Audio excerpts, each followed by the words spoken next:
Merci de nous rejoindre sur la radio Télé-Ngoma Kivu. Bienvenue dans cette édition du journal. Voici les sommaires. La MONUSCO et les gouvernements congolais travaillent main dans la main pour la sécurisation de l'Est de la République démocratique du Congo. C'est ce qu'a dit la représentante spéciale du secrétaire général des Nations Unies en séjour à Bukavu, dans la province du Sud Kivu, après un entretien avec le gouverneur de province. Initiative Plus, Olive Lembe Kabila encourage les femmes à l'autonomisation financière pour la stabilité du ménage. Un message lancé au cours de la cérémonie organisée pour commémorer la Journée internationale des droits de la femme. Voilà tout pour le sommaire de ce journal. Dans un instant, le détail. La circulation a été perturbée toute la journée de ce 10 mars 2021 sur le tronçon routier Konteve Chiriri sur la route nationale numéro 2. Les habitants manifestaient contre l'état de délabrement avancé de cette route, cause de plusieurs accidents et la hausse vertigineuse du prix des transports dans ces milieux. Reportage Henriette Bachi. Des Konteve à Chiriri, les activités étaient paralysées. Des habitants munis de troncs d'arbres pour les uns, d'autres avec de grosses pierres, ont barricadé cette route d'intérêt national pour exprimer leur indignation. Des manifestants qui sont arrivés même à la destruction de cette route après avoir creusé un gros trou pour empêcher la communication entre Chiriri et la place de l'Indépendance. Ces habitants fustigent l'état de délabrement avancé de cette route, comme l'indique Jackson Chizungu, président du comité local de développement CLD Chiriri, et estime que c'est le seul pour ces derniers d'exprimer leur indignation. Ces manifestants font également savoir que la vie coûte cher à Chiriri. Ils s'observent également une hausse du prix des transports et l'inaccessibilité à certains endroits quand il pleut, dont l'unique cause est l'état de cette route. Ils ont barricadé la route, ils ont creusé même la route. De deux côtés, il n'y a pas moyen qui est même moyen de circuler. Voilà, la population est en train de réclamer qu'il y ait une réhabilitation de cette route, longtemps oubliée par les autorités, que ce soit au niveau national, que ce soit au niveau provincial. Voilà pourquoi il y a échauffourée. Notez que la police et certaines autorités locales ont tenté de calmer les manifestants, mais sans succès. Je l'annonçais au sommaire, le gouvernement de la RDC et la MONUSCO travaillent main dans la main pour la sécurisation de l'Est de la RDC. Affirmation de la représentante spéciale du secrétaire général des Nations Unies après l'entretien avec les autorités provinciales du Sud Kivu. Justin Mwambantwali, reportage. Poignée de main entre Bintou Keïta, la représentante spéciale du secrétaire général des Nations Unies, et Marc Malago, vice-gouverneur et gouverneur intérimaire du Sud Kivu. Bintou Keïta est venu palper du doigt les réalités sécuritaires et humanitaires dans la partie est de la RDC. Après un face-à-face avec le Conseil provincial de sécurité, la mission est de travailler main dans la main avec les autorités pour apporter un plus dans le processus de la sécurisation et la paix au Sud Kivu. Pour nous, c'est important qu'on balance à la fois ce qui est fait, ce qui reste à faire, ce qui reste des défis. Et parmi les aspects qui restent des défis, il y a encore beaucoup de sentiments qui doivent être gérés en relation avec la taille immense, les défis sécuritaires, la coexistence des groupes armés et leur mode opératoire sur le territoire est absolument problématique. Mais on arrivera à une solution avec l'autorité nationale, avec les communautés elles-mêmes aussi, participant à la recherche de solutions. Et je dois dire, pour reprendre ce que j'ai déjà dit, c'est que le désarmement, démobilisation et réinsertion, et notamment au niveau communautaire et stabilisation, ça ce sont des priorités majeures. La représentante spéciale du secrétaire général des Nations Unies, Bintou Keïta, est dans sa première tournée dans la partie est de la RDC depuis sa prise de fonction en février de cette année.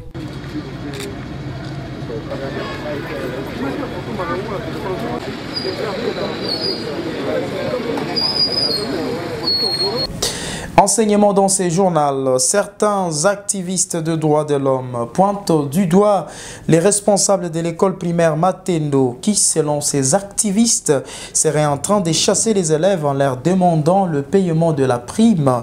Des allégations rejetées en bloc par le directeur adjoint de l'école primaire Matendo. Il s'est entretenu avec la radio télé Ngoma ya Kivu ce mercredi 10 mars. Théogracias Koulila pour plus de détails.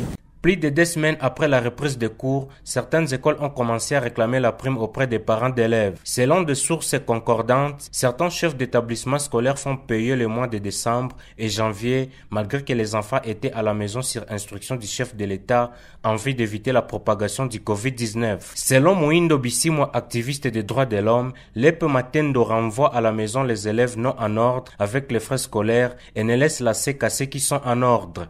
Nous avons observé qu'il y a un ça ne va pas dans la province, surtout dans le domaine éducatif.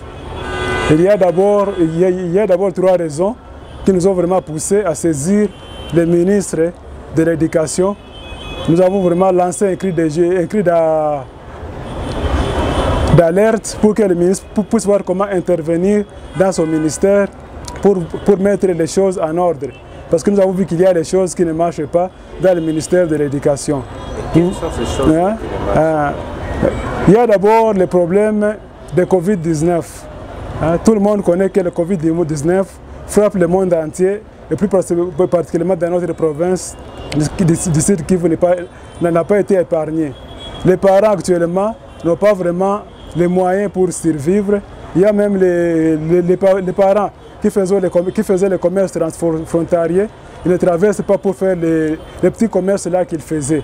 Alors il y a maintenant une crise au niveau de la province. Et nous craignons maintenant que les parents ne seront pas vraiment en mesure de survenir pour payer encore les primes aux enseignants.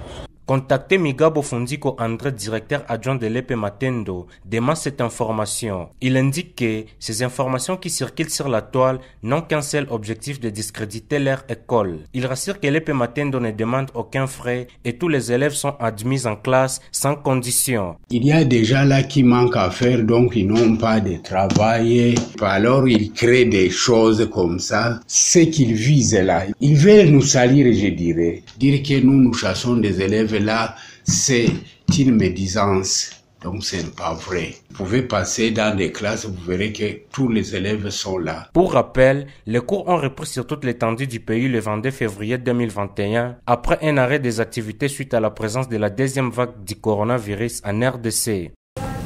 Initiative plus Olive Lembe Kabila Ipolk encourage les femmes à l'autonomisation financière pour la stabilité du ménage.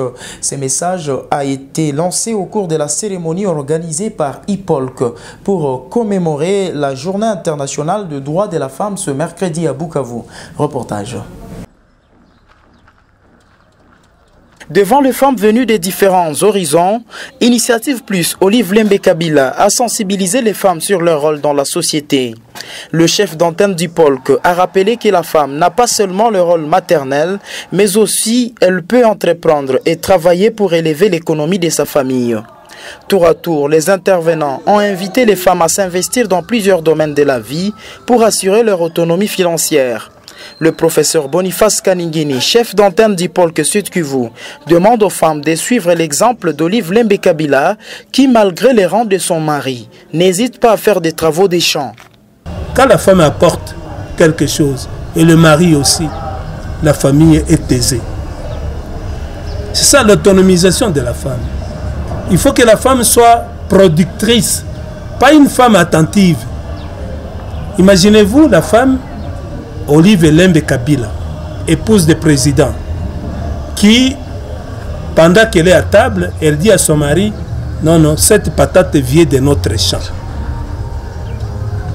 Ce piripiri vient de notre champ. Est-ce que vous savez ce que ça donne à son mari comme cœur de sentir la nourriture qui vient de l'initiative de sa femme?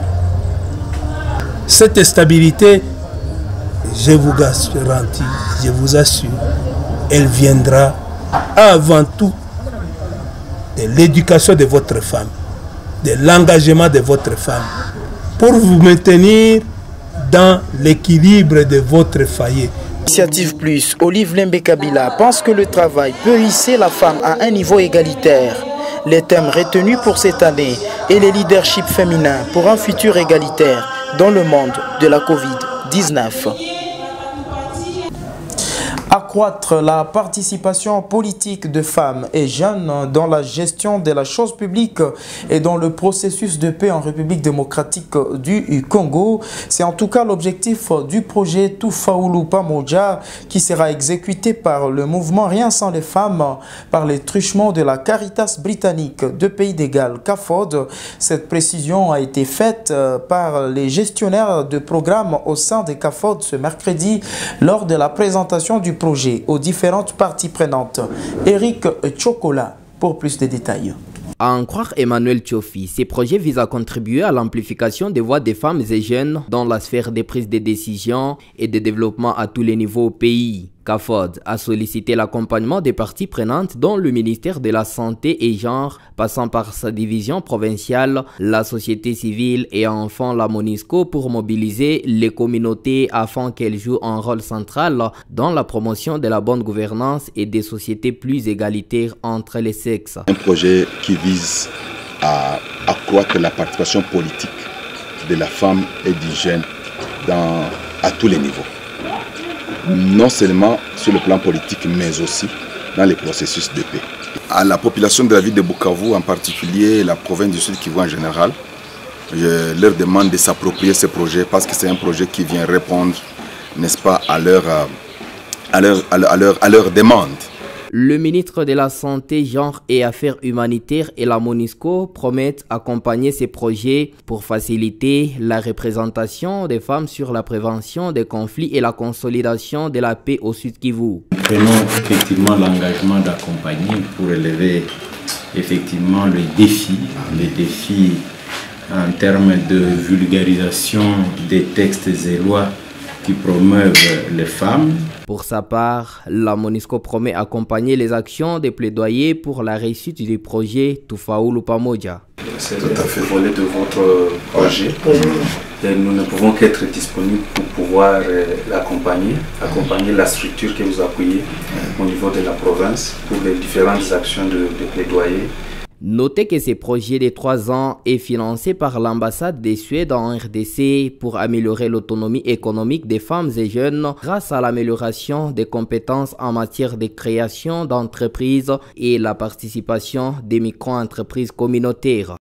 C'est en mars 2020 que le coronavirus a été déclaré en République démocratique du Congo, le 10 mars. Depuis ce jour jusqu'à maintenant, le cumul des cas est de 26 738, dont 26 737 cas confirmés et 1 cas probable. Il y a eu au total 712 décès et 224 332 personnes guéries. Actuellement, 54 nouveaux cas ont été confirmés, dont 20 dans le Haut-Katanga, 12 à Kinshasa, 8 au Nord Kivu, 7 au Lualaba et 7 au Sud Kivu. Retenez que sur les 261 échantillons testés, aucun nouveau décès parmi les cas a été enregistré et aucune nouvelle personne n'est sortie guérie dans les centres de traitement ni parmi les personnes suivies à domicile. Cette info vient mettre un terme à cette édition du journal. Merci de l'avoir suivi. L'actualité est en continu sur le www.rtnk.org. Au revoir.